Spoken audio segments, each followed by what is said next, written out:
কার্তিক মাসের এই যে অমাবস্যা তিথি আর কয়েক ঘন্টা পরে আসছে, কালী পুজো হবে। কালী কালী মহাকালী বলে আপনারা জবা ফুল এবং মিষ্টি দিয়ে মধ্যরাত্রে পুজো করবেন সোমবার দিন। এই মাঝরাত থেকেই আমাদের জীবনে, আমাদের জগতে, আমাদের যে সমাজে অন্ধকার কেটে গিয়ে আলোর উদ্দেশ্যে যাত্রা শুরু হয়। এই কারণে এই অমাবস্যা তিথিটা অত্যন্ত পবিত্র এবং শুভ। কিন্তু রাজ্যের শাসক দল তৃণমূল কংগ্রেসের মধ্যে এবং রাজ্যের তৃণমূল সরকারের মধ্যে একটা অদ্ভুত অমাবস্যা তিথি ঘনিয়ে আসছে, যেটা মোটেও শুভ নয়, একদম অশুভ। আগামী 2026 সালের জন্য এটা মোটেও কোনো গণৎকারের কথা বলছি না, কোনো তিথি নক্ষত্রের কথা বলছি না, একদম কাগজে কলমে হার্ডকোর যে ইনসিডেন্ট সেটা নিয়ে কথা বলছি। নমস্কার বন্ধুরা, আমি দীপঙ্কর মণ্ডল, নবান্ন নিমন্ত্রণে আপনাদের সবাইকে স্বাগত।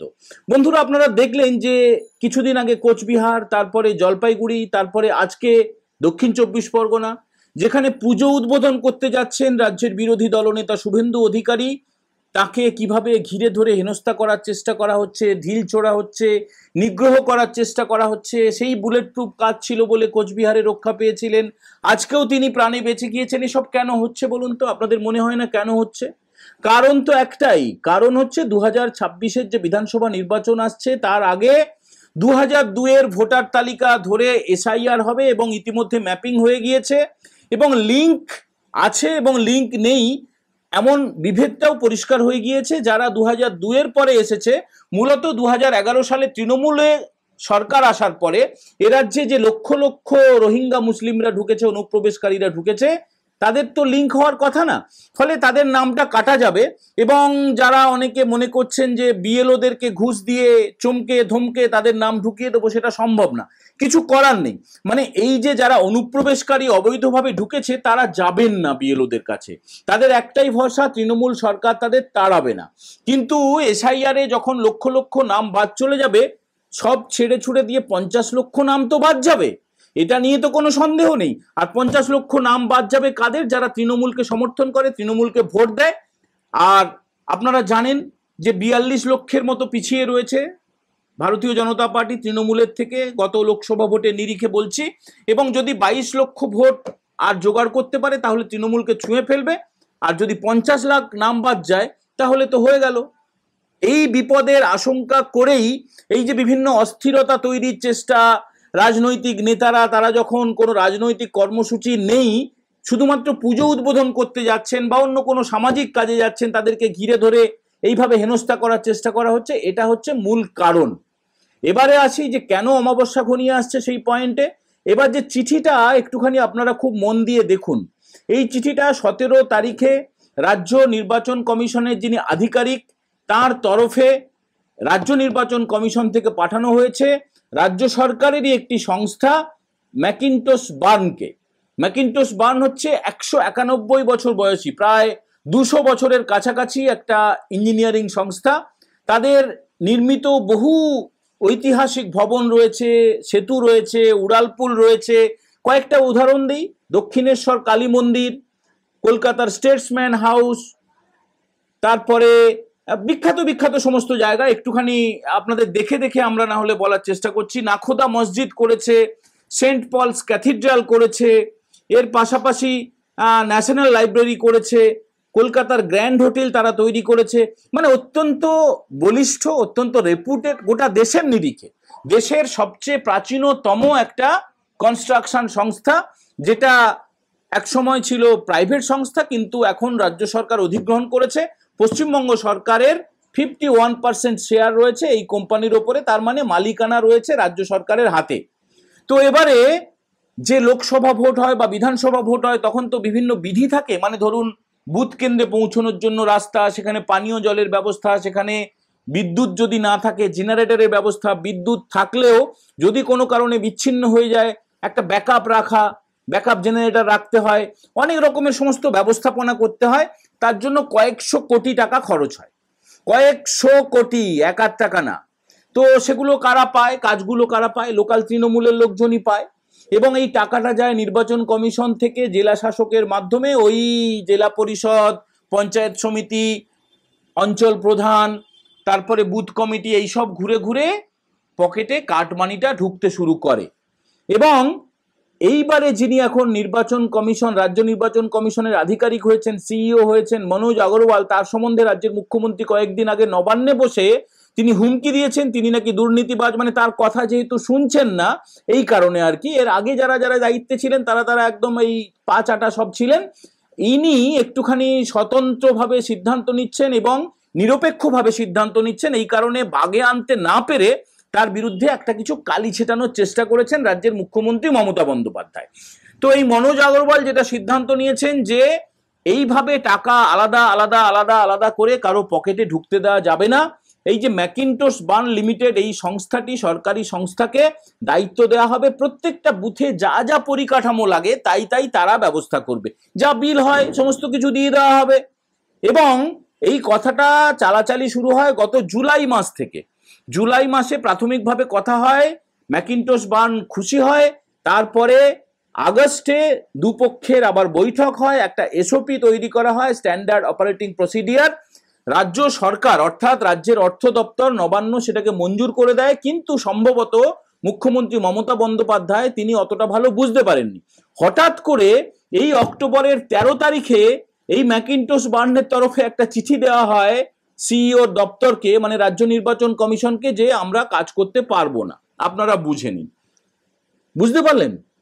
এরপরে 17 তারিখে, মানে পরশুদিন, আজ তো 19 তারিখ, 17 তারিখে রাজ্য নির্বাচন কমিশন পাল্টা একটা চিঠি দিয়ে জানায় যে তার যে ভাবানুবাদ যদি করা হয়, যে কোনো ইংরেজি দুটো অনুবাদ হয়, মূলানুবাদ আর ভাবানুবাদ, যে বেশি পিঁয়াজি করার চেষ্টা করো না, মানে পরিষ্কার, মানে তার ইন্টেনশনটা, চিঠির বক্তব্যটা এরকমই যে আপনি রাজি হয়েছিলেন, আপনাকে বরাদ দেওয়া হয়েছে, রাজ্য সরকার আপনাকে অনুমতি দিয়েছে, তারপরে কি হলো না হলো, কে রাজি থাকলো না থাকলো জানার দরকার নেই। 72 ঘন্টা সময় দিলাম, 72 ঘন্টা, 72 ঘন্টা 17 তারিখ থেকে যদি শুরু হয়, এই কালী পুজোর দিনে মধ্যরাত্রে অমাবস্যা তিথি যখন পড়ছে তখনই 72 ঘন্টার মেয়াদ শেষ হচ্ছে। 72 ঘন্টা সময় দিলাম, এই 72 ঘন্টার মধ্যে তুমি কাজ শুরু করো, না হলে একদম ভারতীয় আইন মেনে, নির্বাচন কমিশনের বিধি মেনে তোমার বিরুদ্ধে কড়া শাস্তিমূলক ব্যবস্থা হবে, মানে ক্রিমিনাল প্রসিডিয়ার শুরু হয়ে যাবে। এই যে ম্যাকিন্টোশ বার্ন লিমিটেডের যারা আধিকারিকরা রয়েছেন তাদেরকে আইনি প্রক্রিয়ার মধ্যে আনা হবে, কোনো হুমকি না, খুব সহজভাবে লেখা হয়েছে যে ওইসব ফাজলামি ফেরেববাজি করে লাভ নেই ভাই, আমরা বলছি মানে তোমাকে করতে হবে, আর কোনো চিঠি দেওয়া হবে না, কোনো সতর্কতামূলক কোনো চিঠি ফিটি দেওয়ার কোনো ব্যাপার নেই, কাজ করবে, কাজের রিপোর্ট দেবে কমিশনকে, কমিশনের থেকে তুমি পয়সা বুঝে নেবে, এই তো তোমার ব্যাপার, এর বাইরে আর কোনো তোমার ভাবার দরকার নেই। অত্যন্ত কড়া চিঠি, আমরা ফুল স্ক্রিন করে আপনাদেরকে দেখানোর চেষ্টা করছি যে ম্যাকিন্টোশ বার্ন অত্যন্ত এলিট একটা সংস্থা, সেই সংস্থা যা যা নির্মাণ করেছে কলকাতা শহরে বা রাজ্যের বিভিন্ন জায়গায় বা দেশের বিভিন্ন জায়গায়, অত্যন্ত গর্ব করার মতো, কোনো সন্দেহ নেই, অত্যন্ত গর্ব করার মতো। সেই সংস্থা যাতে নির্বাচন কমিশনের হয়ে কাজ না করে, নবান্ন সেটাকে ইনসিস্ট করেছে যে রাজি হয়েও না, রাজি হয়েও না। নবান্নে আবার কে, নবান্নে গাছের পাতাটুকু নড়ে না মুখ্যমন্ত্রী মমতা বন্দ্যোপাধ্যায়ের নির্দেশ ছাড়া। ফলে ম্যাকিন্টোশ বার্নের এখন ফাটা বাঁশে আটকে যাওয়ার মতো অবস্থা, কিন্তু তাদেরকে করতেই হবে, কমিশনের কাজ তাদেরকে করতেই হবে, এটা নিয়ে কোনো সন্দেহ নেই। এই কারণে আমরা বললাম যে তৃণমূল কংগ্রেসের অত্যন্ত খারাপ সময় শুরু হয়ে গেছে, সর্বনাশের সময় শুরু হয়ে গেছে, এবং এই যে লিঙ্ক না থাকা ব্যক্তিরা, এবার আবার ফিরে যাই, এসআইআর উত্তর কি হবে, এসআইআর এর পরে তো তৃণমূল যাবে মোটামুটি প্রায় নিশ্চিত, তারপরে যারা এই অনুপ্রবেশকারীরা থেকে যাবে, মানে যারা ভোটার লিস্টে নাম উঠলো না কিন্তু তারা তো থেকে যাবে, তাদেরকে এক্ষুনি কিন্তু তাড়ানো হবে না, যতই গরম গরম কথা বলুন অমিত শাহ, যতই গরম গরম কথা বলুন আর যে যা পারে বলুন, কিন্তু এই রাজ্য প্রশাসনের, রাজ্য পুলিশের অনুমতি, সাহায্য বা তাদের সদিচ্ছা ছাড়া, এই যে আপনার দমদমের কাছে একটা কলোনি রয়েছে সাতক্ষীরা কলোনি এবং বিভিন্ন রকমের কলোনি, মানে যারা অনুপ্রবেশকারী, কসবার কাছে রয়েছে গুলশান কলোনি, বারুইপুরে রয়েছে, পার্ক সার্কাসে রয়েছে, রাজ্য জুড়ে বিভিন্ন জায়গায়, আপনারা একটু খেয়াল করলে যারা জেলায় থাকেন তারা দেখবেন আগে যেগুলো পিডব্লিউডির জমি ছিল, যেগুলো নয়াঞ্জলি ছিল, সেগুলো ভরাট করে হঠাৎ করে বেশ কিছু বহিরাগত লোক চলে এসছে, দলে দলে হাজারে হাজারে তারা গাছ কাটছে, তারা প্রাকৃতিক সম্পদ নষ্ট করছে, তারা রেশন কার্ড ফেশন কার্ড করে আছে, দিব্যি ভালো আছে। এই লোকগুলোকে এখন তাড়ানোর তো কোনো ব্যাপার নেই, কিন্তু তাদের ব্যবস্থাটা হবে, তারা তো ভোট দিল না, তারা যাবেও না, তারা জানে যে বিএলওদের কাছে গেলে বা অ্যাপ্লাই করলে ধরা পড়ে যাবে, এই কারণে তারা ভোট দেবে না, ভোটার লিস্টে নাম উঠবেন। মানে 2026 সালে স্পেশাল ইন্টেনসিভ রিভিশনের পরে যে চূড়ান্ত ভোটার তালিকা প্রকাশিত হবে সেখানে এই লোকগুলোর নাম থাকবে না, মানে বহিরাগত যারা মৃত ভোটারদের নাম থাকবে না, ডবল এন্ট্রি ট্রিপল এন্ট্রি থাকবে না, পাশাপাশি এই অনুপ্রবেশকারীদের নাম কিন্তু থাকবে না, একদম নিশ্চিত। কিন্তু তারা পশ্চিমবঙ্গের মাটিতে তো থেকে যাবে, তাদেরকে এবার ডিপোর্ট করার ব্যবস্থা করা হবে, প্যাকেট করা হবে, প্যাকেট করে পাঠিয়ে দেওয়া হবে। এটা নিয়েও তৃণমূলের দুশ্চিন্তা। কেন বলুন তো? তার কারণ আবার যদি ভবিষ্যতে তাদেরকে ক্ষমতায় আসতে হয় তখন তো এই লোকগুলোকে লাগবে, সেই লোকগুলো যদি না থাকে কি হবে? এই কারণেই তৃণমূলের এবং রাজ্যের শাসক দল অবশ্যই এবং রাজ্য সরকারের এই অমাবস্যাটা মোটেও শুভ নয়, অত্যন্ত অশুভ। তাদের সত্যিকারের অন্ধকার আরো বেশি গাঢ় হতে চলেছে, কুজ্ঝটিকা আরো বেশি কালো হতে চলেছে। কিন্তু সমাজ জীবনে, আমাদের জীবনে, আপনাদের জীবনে, ব্যক্তি জীবনে, রাজনৈতিক জীবনে, সমস্ত জায়গায় এই কালী পুজো, এই অমাবস্যা অত্যন্ত শুভ এবং অন্ধকার থেকে আলোর দিকে এগিয়ে যাওয়ার দিন হিসেবে যেমন চিহ্নিত হয়ে গেছে, তেমনি এই যে খবরটা বললাম, আশা করি আপনাদের মুখেও একটা হাসি ফুটবে। কেমন লাগলো আমাদের কন্টেন্ট অবশ্যই আপনারা কমেন্ট করে জানাবেন। যারা এখনো নবান্ন নিমন্ত্রণ চ্যানেলটা সাবস্ক্রাইব করেননি তারা সাবস্ক্রাইব করবেন আর একটু কমেন্ট করে দেবেন। এর পাশাপাশি ভালো লাগলে বন্ধুদের সঙ্গে শেয়ার করতে ভুলবেন না।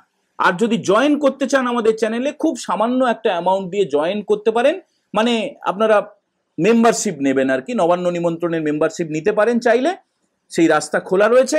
সবাই ভালো থাকবেন। আজকের মতো এই এপিসোড আমরা এখানেই শেষ করছি। জয় হিন্দ, বন্দে মাতরম।